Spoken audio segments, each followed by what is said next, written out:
Ayan, isang pinagpalang umagang aking bati sa lahat ng ating mga mahal sa buhay, kaibigan at kapwa ko mga Kristyano.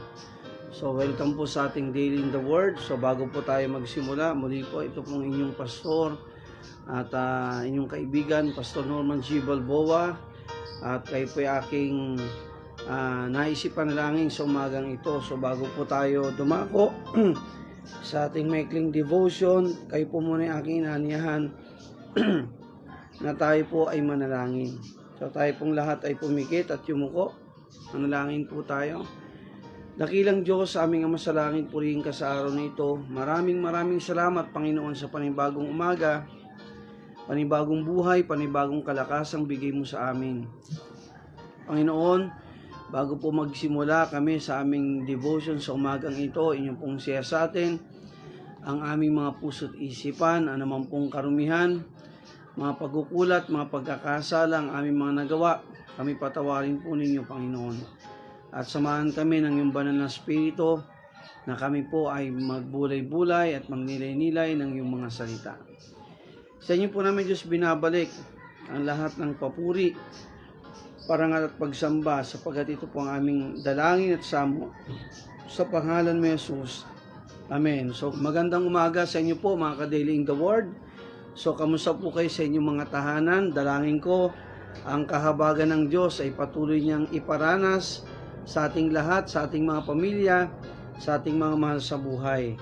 At nais ko, mga kapatid, sa umagang ito, kayo po ay aking imbitahan na tayo po ay dumako sa mga talata sa Salmo number 62.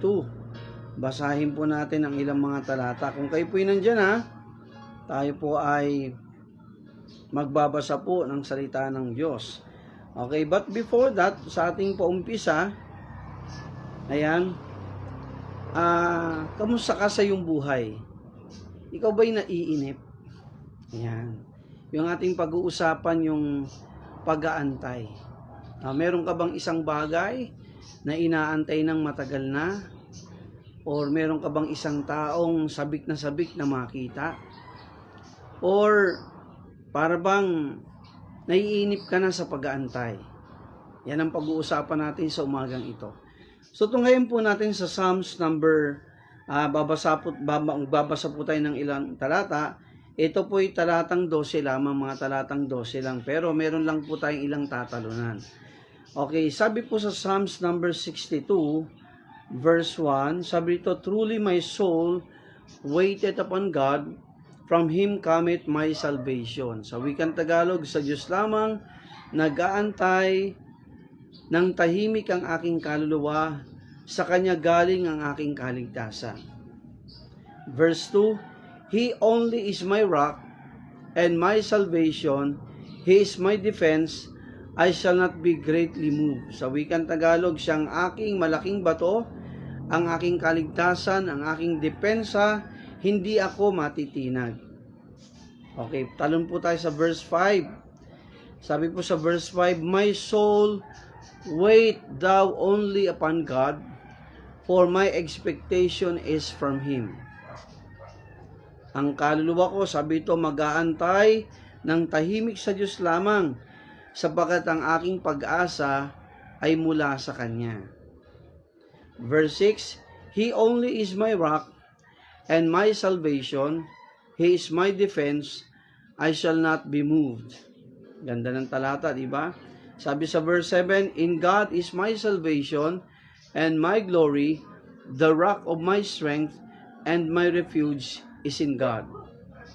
Napakaganda ng mga talata. Verse 8, sabi po dito, "Trust in Him at all times, ye people. Pour out your heart before Him.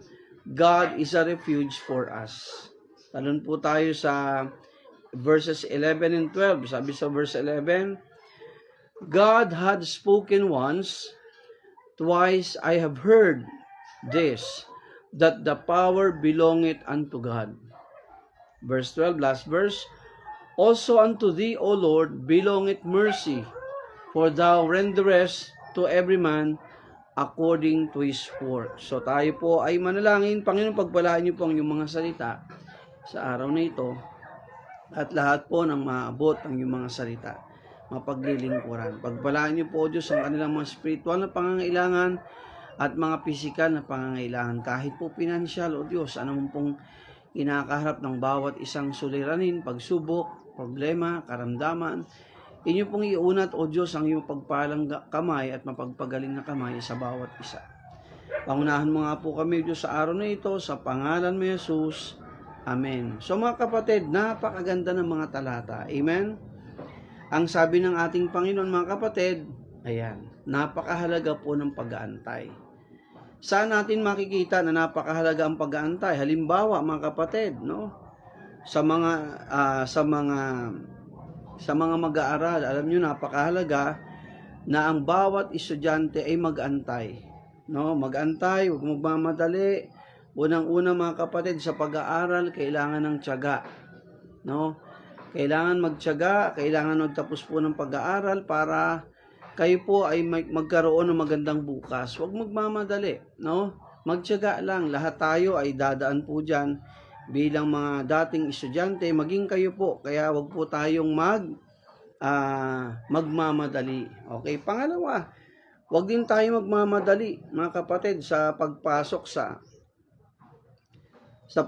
sa pakipagrelasyon. Napakahalaga po ng pag-aantay kasi kung tayo po ay magpadalos-dalos sa mga pag-aantay, ay maaring mahirapan ka, maaring masira ang iyong buhay kung ikaw ay nagmamadali sa pag-aasawa. O sabihin natin, mga kapatid, may inaantay kang blessing material. Hindi mo kailangan, mga kapatid, na madiliin yan. No, talagang kailangan nating magantay. O sa mga nagtitake ng board exam. O di ba? Minsan first take hindi tayo nakapasa. But it doesn't mean tapos na ang lahat. Amen. Kailangan nating magantay. Alam mo, sa buhay napakahalaga ng pag-aantay. Pero sa totoo lang ngayon kasi, di ba, napakaraming instant Instant na pagkain, iinitin mo na lang. Instant noodles, di ba? Nung tayo po ay mga bata-bata pa, high school, college, may library, napunta tayo ng library. Ngayon wala na di ba? I-google mo na lang, nandiyan na yung mga sagot. Napaka-instant ng lahat. Pero alam mo, mga kapatid, napakahalaga ng pag-aantay sa buhay bilang mga tao. Okay, balikan po natin, mga kapatid, ang ating mga teksto. Okay, kanina po na ating binasa.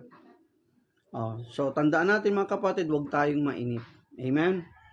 Okay, sabi dito, mga kapatid, bakit ba napakahalaga na tayo po'y mag-antay? Sabi dito, truly my soul waited upon God. No? From Him cometh my salvation. Sabi kang Tagalog, tunay nga ang aking buhay, ang aking kaluluwa, ay mag-aantay sa Diyos. Sapagkat siya ang pinanggagalingan ng ating kaligtasan. Alam mo, masarap na mag-antay sa Panginoon. Hindi mo kailangan magmadali. Para bang puno ng mangga, puno ng halaman na namumunga. Diba, bago mahinog yan, kailangan mong antayin. Diba? Talagang it takes time, it takes days, it takes weeks, bago yan po yung magbunga. At hindi lang yan, bago mahinog, kailangan mag-antay. Kasi, kung hindi natin aantayin ang bunga, abay bubot yan, hindi masarap ang lasa. So mga kapatid, lagi nating tanda, napakahalaga ng pag-antay. At mag-antay tayo sa mga salita ng Diyos, sa kanyang mga kasagutan. Bakit? Sabi dito, sapagkat sa Diyos nanggagaling ang ating kaligtasan. Pangalawa, sabi dito, kailangan natin mag-antay sa Diyos. Bakit? Sabi sa verse 2, He only is my rock and my salvation. Sabi kang Tagalog, siya ang aking malaking bato, malaking tanggulan, siya ang aking kaligtasan. At dahil sa kanya, hindi tayo matitinan. Ayun ang kagandahan sa Diyos, mga kapatid. No? Pinag-aantay tayo ng Diyos, hindi niya tayo pinagmamadali. Kasi pag tayo po nagmadali, pwede tayong mapahamak. Yun ang nakakatakot dun. Pangalawa, pag tayo po nagmadali, hindi tayo nag-antay sa blessing ng Panginoon, abay pwedeng masira din ang ating buhay. Magkamali tayo. Lagi nating tandaan, sabi sa verse 2, ang Diyos ang aking malaking bato, siya ang aking kaligtasan, siya ang aking depensa.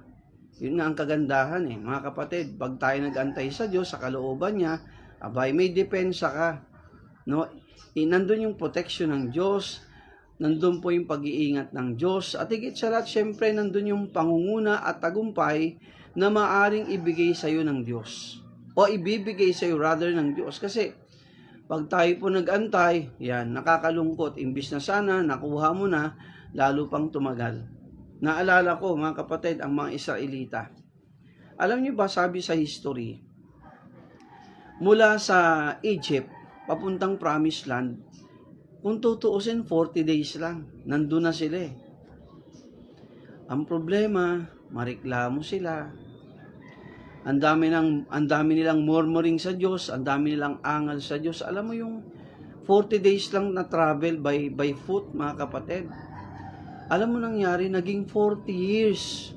Isipin mo yung 40 days versus 40 years. Dahil hindi sila nag-antay sa Diyos. Imbis na sila'y magpakumbaba, manalangin, magtiyaga, magtiis, manampalataya, dahil puro sila reklamo, puro sila angal sa Diyos, mga kapatid, na para bang dahil doon samaw nasasaktan ng Diyos. Siyempre, imbis na kalooban niya ang sundin, mga kapatid, kung ano-anong sinabi nila. Kaya alam mo mga kapatid, yung 40 days, naging 40 years. O gusto mo bang mangyari yun? Siyempre ayaw natin, di ba?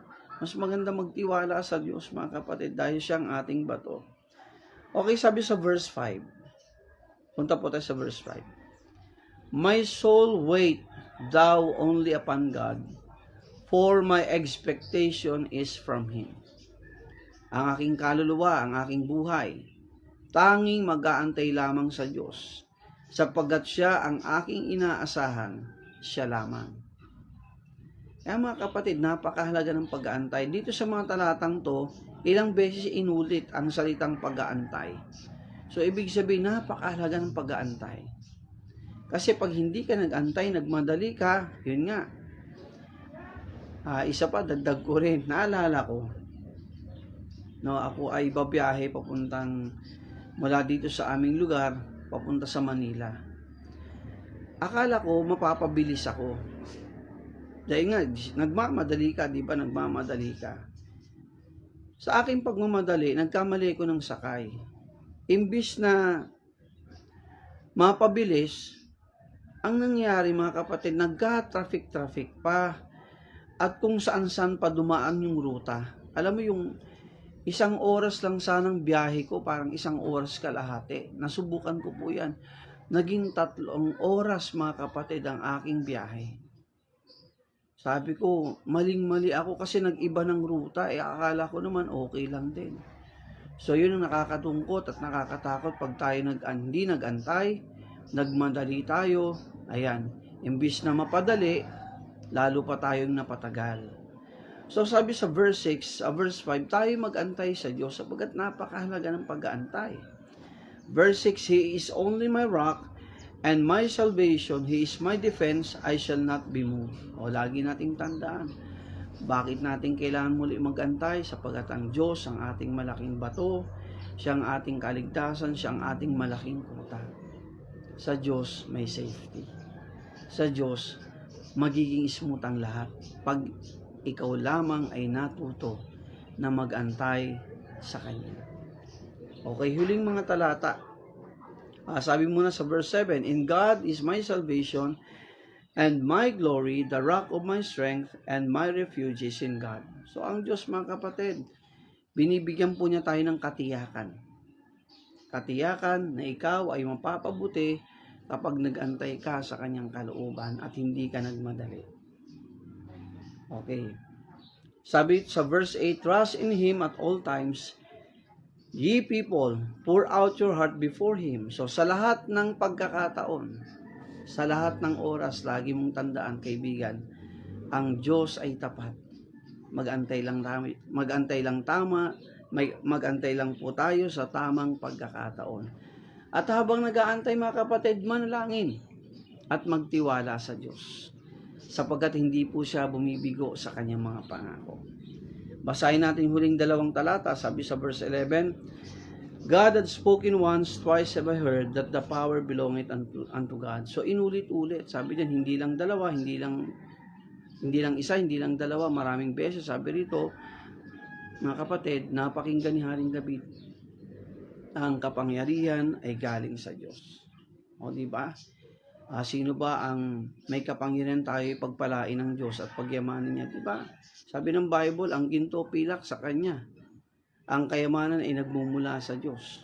So mga kapatid, hindi natin kailangan magmadali para yumaman, para pagpalain ng Diyos. Mga kapatid, tinuturuan tayo ng Biblia, magantay, maging matyaga. Mga kapatid, maging malapit sa Diyos at maging matapat sa Kanya. Verse 12, last verse, sabi to, also unto thee, O Lord, belongeth mercy, for thou renderest to every man according to his work. Sabi dito mga kapatid, sa iyo lamang, O Diyos, ikaw lamang pinagbungulan ng kahabagan, sapagkat ayon sa ginawa ng tao, ito'y ibabalik mo sa Kanya. Yun ang kagandahan dun mga kapatid. Ang kahabagan natin mga kapatid ay galing sa Diyos. Ang Kanyang awa ay laging sapat. Hindi niya tayo pababayaan. Laging nandyan ang Diyos mga kapatid para tayo agapayan sa lahat ng ating pagsisikap sa buhay. Maaring may plano ka, pero hindi mo kailangan magmadali. Kailangan mong magtiwala sa Diyos mga kapatid at patuloy na manangan sa Kanya, manalangin. Amen? Magantay habang kumikilos at nagtitiwala sa Diyos. Asahan mo, ang tulong at biyaya ng Diyos ay laging nandyan. Kahabagan ka ng Diyos at sabi nga ng Panginoon sa verse 12, di ba? Kung anong ginagawa mo ngayon, nag-aantay ka sa Diyos, nagtsatsaga ka, nagtitiwala ka sa Kanya, nagsisikap ka. Sabi ng Panginoon, pakikinggan niya ang inyong panalangin. You only have to be patient and just wait. Tayo po'y manalangin. Panginoon, maraming salamat po, O Diyos, sa patuloy mong kahabagan sa amin. Salamat po, O Diyos, sa iyong mga salita. Salamat, Panginoon, sa iyong kahabagan at biyaya sa amin, Panginoon. Dalangin ko, O Diyos, patuloy mo kaming pangunahan, O Diyos. Turuan mo kami, O Diyos, na mag-antay lamang sa iyo. Habang nag-aantay, magtiwala. Habang nag-aantay, manalangin. Habang nag-aantay, kami po ay manampalataya sa iyo, Panginoon. Lord, dalangin po namin, bigyan mo kami ng patient, Panginoon. Huwag kami magmadali sa lahat ng bagay. Sapagat, Panginoon, sa pag-aantay, may pagpapala, may proteksyon, may gabay, at may pangunguna mo. Lord, dalangin ko, Panginoon, help us, O God, to be patient and trusting you always at all times, because the power belongeth unto you alone. Panginoon, dalangin ko silang may mga karamdaman, pagalingin kami, Panginoon. Bigyan kami ng kalakasan, O Diyos. Sila mga dumaraan sa mga problema, bigyan kami, O Diyos, ng kalayaan at solusyon. At higit sa lahat, kapayapaan ng gagaling sa iyo kagalingan. Minsan pa, Panginoon, pagpalaan niyo pong bawat isa sa pangalan ni Jesus. Amen. Kaibigan, mahal ka ng Diyos. Lagi mong tandaan, nandiyan ang Diyos, napakahalaga ng pag-aantay. At sa puso mo, kung siya'y wala pa, pagbuksan mo siya. Mahal ka ng Diyos, hindi siya nagbabago. No? Kilalanin mo siya sa iyong buhay, tanggapin mo si Jesus bilang iyong Panginoong tagapagligtas. Muli po, kung kayo po ay may mga concerns, mag-message lamang kayo. May PM nyo lang po ako para maisama ko po kayo sa panalangin. Ito po ang inyong lingkod, Pastor Norman G. Balboa, ang inyong ka-daily in the Word ngayong umagang ito. God bless you all and good morning.